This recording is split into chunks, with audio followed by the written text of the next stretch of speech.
Chondro Malaysia पटेला में जब हम सीढ़ियां नीचे उतरते हैं तो ज्यादा दर्द होता है, या फिर हम लो लाइंग से सीट से ऊपर उठते हैं तब दर्द होता है। स्क्वाट्स लगा रहे हैं तो खर खर खर कर की आवाज आती है। इसको ठीक करना बड़ा आसान है, इसके लिए जानना जरूरी है कि हो क्यों रहा है, क्योंकि आज नहीं जाना तो ये घुटने खराब होंगे। घुटने खराब होने की शुरुआत होगी बेसिक। घुटने के ऊपर हमारे पास कार्टिलेज की कवरिंग रहती है, फीमर, टिबिया, पटेला, 3 बोन। अब आपका खरखर इसलिए आ रहा है क्योंकि जो पटेला है ना आगे नी कैप, वो पीछे फीमर से टकरा के चल रहा है, तो फ्रिक्शन हो रहा है। फ्रिक्शन हो रहा है तो जो कार्टिलेज दिख रहा है आपको ब्लू रंग का डायग्राम में, ये घिस रहा है, पर ये घिसा नहीं है, ये घिसने की शुरुआत हो गई है। तो ये मोटा कार्टिलेज होता है, थोड़ा सा घिस गया होगा इधर दोनों जगह। तो ऐसे ही चलता रहा तो घुटना पूरा ही खराब हो जाएगा। तो पहले डिसीजन आना चाहिए हमारे पास कि इसका घिसना कम कैसे करें। उसके लिए आपको पटेला माल ट्रैकिंग की एक्सरसाइज हम लोग सिखाएं। तो हर वीक हम आपको एक्सरसाइज सिखाएंगे, वो हम इंक्रीज करते रहें। 2 से 2.5 महीने लगते हैं हमें इसको पटेला माल ट्रैक को इम्प्रूव करने में। खरखर कम हो जाती है। उसके बाद जो आपने एक्सरसाइज सीखी वो आप जिंदगी में करते हैं। जो घिस गया है उसको मैं रीजनरेट कर सकता हूँ आपकी ब्लड, उसको बोलते हैं आपकी एसी की ग्रोथ। ब्लड निकालूंगा, ब्लड को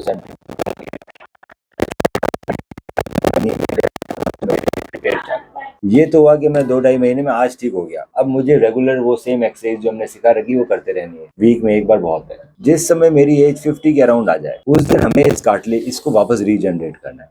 अभी जो घिसा था वो तो घिसा था पटेला माल ट्रैकिंग वजह से। माल ट्रैकिंग ठीक होने के बाद भी एज की वजह से घुटना घिसने लगेगा 50-55 के आस। उस समय हम क्या करते ना, आपके पेट है ना, पेट में से फैट निकाल के इसमें स्ट्रोमल सेल्स रहते हैं, stem cell, adipocyte stem cell.